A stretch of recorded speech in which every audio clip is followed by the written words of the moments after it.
My name is Shabnam Adani. I'm working as a journalist in Delhi. इससे पहले मैं उड़ीसा में थी। उड़ीसा में मेरा करियर वहीं से शुरू हुआ है। 4 साल हुआ मैं यहाँ दिल्ली आई हूँ और एक रीजनल चैनल के लिए दिल्ली से रिपोर्टिंग करती हूँ। काम बोलता है, और जब काम बोलता है वही लोग जो आपके पीछे आपकी बुराई करते हैं एक दिन आपको हाथ पकड़ के तारीफ करेंगे। ये था कि फैमिली में कभी भी जेंडर इनइक्वालिटी नहीं थी। जितना प्रिविलेज, जितना इक्वालिटी भाई को दी जाती थी या घर पे लड़कों को दी जाती थी, उतनी ही लड़कियों को भी दी जाती थी। तो पढ़ाई में कोई प्रॉब्लम नहीं रही। Hi, my name is Shabnam Adni. I am working as a journalist in Delhi. इससे पहले मैं उड़ीसा में थी। उड़ीसा में मेरा करियर वहीं से शुरू हुआ है। अभी 4 साल हुआ मैं यहाँ दिल्ली आई हूँ और एक रीजनल चैनल के लिए दिल्ली से रिपोर्टिंग करती हूँ।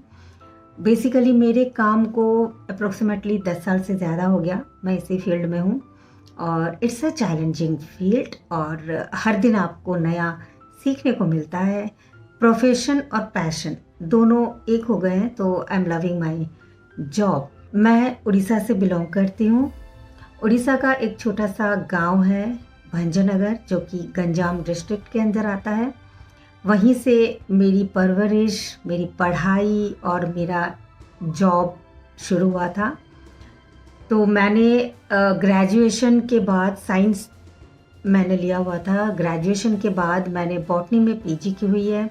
उसके बाद मैंने जर्नलिज़्म परस्यू किया और जर्नलिज़्म पढ़ाई करते हुए ही जॉब मिल गई थी, तो मैं अपने जॉब पे लग गई थी। एक छोटे से गांव से बिलोंग करती हूँ और थोड़ी सी कंजर्वेटिव फैमिली है हमारी, लेकिन ये था कि फैमिली में कभी भी जेंडर इनइक्वालिटी नहीं थी।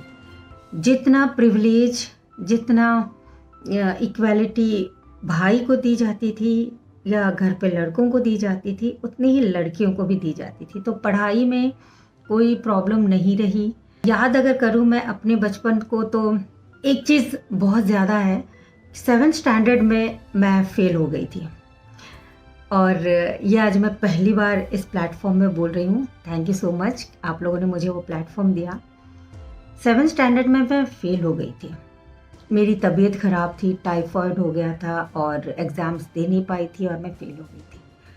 उसके बाद जितने भी मेरे उस उम्र के फ्रेंड्स थे, छोटा सा गांव था, गर्ल्स स्कूल में हम पढ़ते थे, तो जितने मेरे तब फ्रेंड्स हुआ करते थे, सारों ने मुझसे मुंह फेर लिया। मेरे रिश्तेदारों ने मुझसे बात नहीं की और 7th स्टैंडर्ड में फ़ेल होना मतलब बहुत बड़ी बात जैसे हो गई। उस ट्रॉमा में थी कि एक इन्फीरियर कॉम्प्लेक्स आ गया था कि यार मैं 7th स्टैंडर्ड में फ़ेल हो गई। मेरी सारी फ्रेंड्स जब 8th स्टैंडर्ड में जा रही हैं और मैं तभी 7th का एग्ज़ाम फिर से दूंगी। बोर्ड एग्ज़ाम्स हुआ करते थे। तो फिर मैंने पढ़ाई की और एग्ज़ाम्स हुए और मेरा फर्स्ट क्लास आ गया। और फिर आज जब अपने आप को देखती हूँ कि जो फ्रेंड्स मुझे इग्नोर कर रहे थे, आज जब वो लोग मुझे फ़ोन करते हैं या मुझसे बात करते हैं, तो ऐसा लगता है कि जैसे कि वो मुझसे बहुत अटैच थे, वो मुझे कभी इग्नोर नहीं किए थे। कहिए अगर आप में वो इच्छा है कि आपको कुछ करना है, तो रास्ते अपने आप खुल जाते हैं। दूसरी मेमोरी ये है कि आज हम लोग बात करते हैं मेंस्ट्रुएशन की, पीरियड्स की, जिसको आज तक भी टैबू माना जाता है। लेकिन मेरे परिवार में कंजर्वेटिव होने के बावजूद भी मेरे पापा मेरे साथ पिलर के जैसे खड़े हुए थे।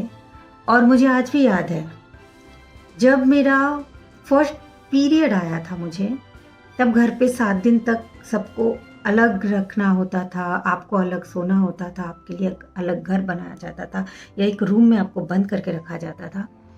उस वक्त मेरे डैडी ने ये रोल बनाया कि मेरी बेटी अलग नहीं रहेगी, मेरी बेटी हम सबके साथ रहेगी और किचन, कहीं खेलने जाना, कहीं घूमने जाना या स्कूल जाना, ये उसका बंद नहीं होगा।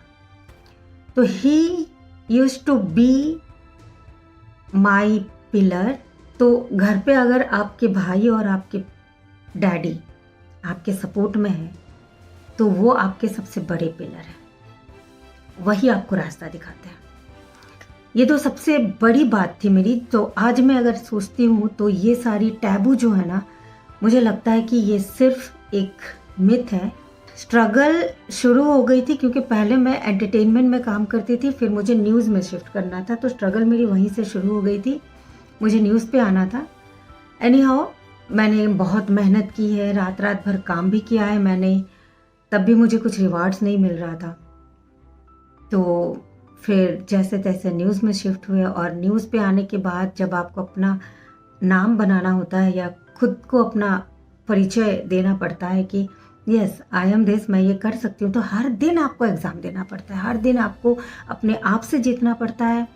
और बाहर वो जो मैन डोमिनेटेड सोसाइटी है, आपको उससे भी डील करनी पड़ती है, क्योंकि आप लड़की हो।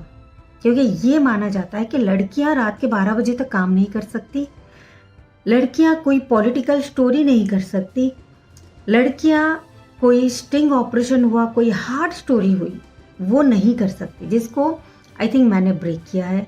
मैंने बोल्ड स्टोरीज भी की हैं, जिसके लिए 2015 के वक्त मैंने एक वुमेन रोड सेफ्टी के ऊपर स्टोरी की थी, जो कि तब बहुत हाईलाइट हुई थी, क्योंकि एक लड़की रात के 12 बजे जाके माइक लगा के खड़े होना और कितनी सेफ हमारी सिटी है उसको प्रूफ करना एक बहुत बड़ी बात थी।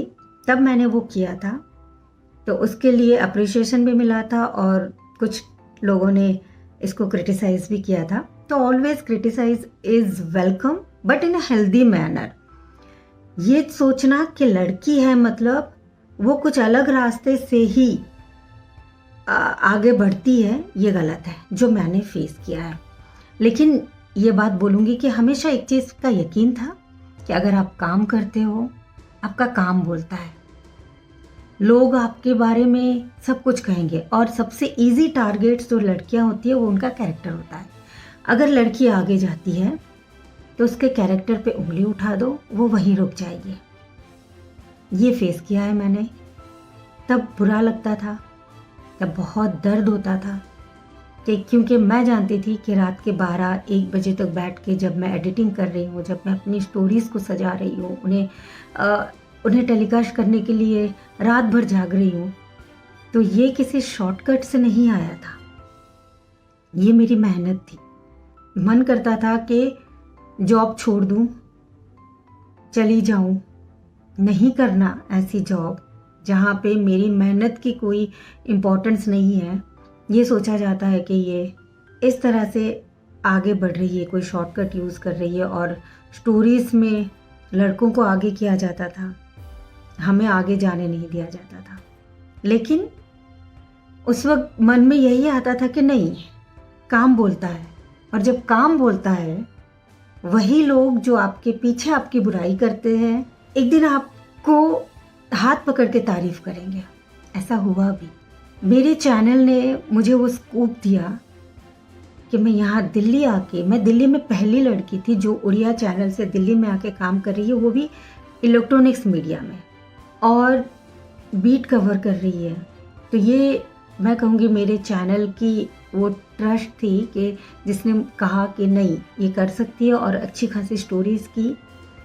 तो फिर वही लोग जो कल तक मुझे उंगली उठाते थे, आज वही लोग मेरी तारीफ करते हैं। पैंडेमिक की बात अगर कहूँ तो बीइंग ए जर्नलिस्ट हर दिन जाना पड़ता था फील्ड पे। स्ट्रगल बहुत थी, क्योंकि आप फील्ड पे जाते हो तो अगर आपको थोड़ी सी खांसी भी होती थी तब भी लोग डाउट करते थे, इवन आपके अपने जो टीम मेंबर थे वही डाउट किया करते थे। टफ था कोरोना के साथ काम करना, रोज़ फील्ड को जाना। जब सारी दुनिया अपने घर पे बंद रहती थी, हम फील्ड पे जाते थे, काम करते थे, मास्क, सैनिटाइज़र, ग्लव्स पहन के काम करना, और हर वो चीज़ को कवर करना, दूर से उनके करीब नहीं जाना है आपको। सबसे ज़्यादा हम वल्नरेबल थे उस वक्त और फिर घर से अपने आप को अलग करके रखना। सोसाइटी में भी आप जब बाहर से आते हो तो लोग आपको ऐसे देखते थे कि भाई ये कहाँ से आई है, इसको कहीं कोरोना तो नहीं हो गया, बाहर जा रही है। तो एक सोशल स्टिग्मा भी था उस वक्त। मेंटली डिप्रेस होने का जो टाइम था, आप जब अकेले रहते तो ऑब्वियसली आप थोड़ा सा मेंटली अपने आप को स्ट्रॉन्ग नहीं रख पाते हो। मेंटली डील करना, यहाँ पे आपकी फैमिली नहीं है, अगर कोरोना हो गया तो क्या होगा, अकेले आप कैसे डील करोगे अपने आप से। तो उन चीज़ों को ओवरकम करते हुए हमने काम किया था। कोरोना के टाइम पे लाइफ ऐसी ही थी। अपार्ट फ्रॉम काम, अगर थोड़ा सा भी फ्री टाइम मिल जाता है तो गार्डनिंग और अपने स्ट्रीट डॉग्स के लिए काम करना, अपनी गार्डनिंग करना, अपने डॉग्स को संभालना और कभी कभार ट्रैवल कर लेना, ये बहुत ज़्यादा पसंद है। ख़ास करके ऐसे लोग पसंद हैं जो जानवरों से प्यार करते हैं, उनका केयर करते हैं, उनको खाने देते हैं और घर पे अपने प्लांट्स रखते हैं। ये आपको इनर हील करता है। या मैं जिससे इंस्पायर होती हूँ वो है लाइफ। लाइफ आपकी सबसे बड़ी कोच है। आपको एक इंसान बनना आपकी लाइफ के स्ट्रगल सिखाते हैं। आप किस तरह से अपनी लाइफ को लीड करोगे, आप अपने स्ट्रगल से सीखते हो। तो सबसे बड़ा टीचर और सबसे बड़ा गाइड जो है लाइफ में, आपकी लाइफ है। जो कोट मुझे सबसे ज़्यादा मोटिवेट करता है वो है गालिब साहब का एक कोट। तो लाइन्स ये हैं कि बगीचाए अतफाल है दुनिया मेरे आगे, होता है शबे रोज़ तमाशा मेरे आगे। जियो और जीने दो। लाइफ की यही मीनिंग है। अपने आप को खुश रखो, एनर्जेटिक रखो, मोटिवेट रखो।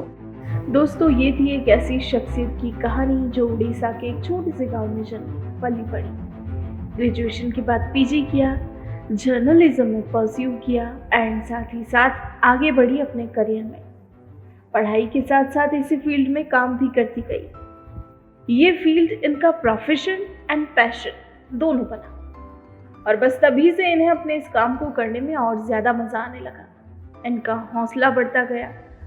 दोस्तों, ये एक जर्नलिस्ट है जो पिछले 4 सालों से दिल्ली में एक रीजनल चैनल में रिपोर्टिंग करती है। हालांकि इन्हें इस पेशे में 10 साल से ज़्यादा का वक्त हो चुका है काम करते करते। एंड आज इनका मानना है कि ये बहुत ही चैलेंजिंग पेशा है। हर नया दिन आपके लिए एक नया चैलेंज होता है। आपको बता दें, ये एक कंजर्वेटिव फैमिली से बिलोंग करती है। बावजूद इसके कभी भी फैमिली में जेंडर इनइक्वलिटी नहीं थी, सब एक समान थे। जितना प्रिविलेज भाई को मिलता उतना ही इन्हें भी मिलता। तो दोस्तों, इन्होंने ऐसे कई किस्से हमारे साथ साझा किए और अपनी लाइफ की पूरी जर्नी बताई कि किस तरह एक बार जब ये 7th क्लास में फेल हो गई, तब कैसे सारे दोस्तों ने इनसे मुंह मोड़ लिया और फिर इन्होंने दोबारा एग्जाम दिया और फर्स्ट क्लास पास भी हुई। आज वही सारे दोस्त बात भी करते हैं, मिलते जुलते भी हैं। तो इस तरह हम चाहें तो सब कुछ बदल सकते हैं। इसके अलावा दोस्तों, आज उन्होंने गर्ल्स के पीरियड्स के बारे में भी खुलकर बात की, जहां आज भी ऐसे कई लोग हैं जो इस टॉपिक पर बात करने में भी हिचकिचाते हैं। वहीं इन्होंने बताया कि कैसे ये कंजर्वेटिव फैमिली से होने के बाद थी, जब घरवालों ने इन्हें पहली बार पीरियड्स आने पर 7 दिन अलग रहने को कहा, लेकिन तब इनके पिता ने उसी दिन से उस रूल को ही खत्म कर दिया और इस तरह एक नई शुरुआत की, एक नई सोच के साथ। आज इन्होंने अपनी इस कहानी के माध्यम से ये किस्सा शेयर कर बाकी लोगों को भी बहुत अच्छा संदेश दिया। तो दोस्तों, कुछ इसी तरह इन्होंने अपनी जर्नी हमें बताई जो वाकई में काफ़ी दिलचस्प है। जर्नलिज्म फील्ड में आने के लिए हर दिन ये अपने आप से लड़ी, समाज की उस रूढ़िवादी सोच से लड़ी और आगे बढ़ी। जहां लोग सोचते थे कि लड़कियां देर रात घर से बाहर नहीं निकल सकती, लेकिन फिर भी इन्होंने ऐसी स्टोरी कवर की और लोगों की उस सोच को बदल डाला। उन्हें ये दिखाया कि लड़कियां भी अपने काम को शिद्दत से पूरा करने के लिए क्या रात और क्या दिन सब एक कर सकती है। और इस तरह ये भी जोश और जुनून के साथ आगे बढ़ी, हौसला रखा, खुद पर भरोसा, विश्वास रखा। और आज इस फील्ड में जहां हजारों लोग भीड़ में होते हैं हर दिन, उसी जगह काम कर अपने काम से अपनी पहचान बनाई और ये साबित कर दिया कि मंजिल उन्हीं को मिलती है जिनके सपनों में जान होती है। पंखों से कुछ नहीं होता, हौसलों से ही उड़ान होती है। तो दोस्तों, ये थी हमारी आज की एक प्रेरक कहानी जो यकीन है कि आपको भी बहुत पसंद आई होगी। तो इस स्टोरी को जल्दी से लाइक, कमेंट एंड शेयर कर दीजिए और आप भी अपनी कहानी ज़रूर शेयर कीजिए हमारे साथ, क्योंकि दोस्तों अब वो वक्त आ गया है कि आप भी हमारे साथ इस मुहिम में जुड़े और अपने संघर्ष, अपनी कहानी से सभी को इंस्पायर करें। दोस्तों, ये थी आज की एक इंस्पायरिंग स्टोरी। फिर होगी आपसे मुलाकात एक नई कहानी के साथ। तब तक के लिए बने रहिए हमारे साथ और देखते रहिए दिलचस्प कहानियां। नमस्कार।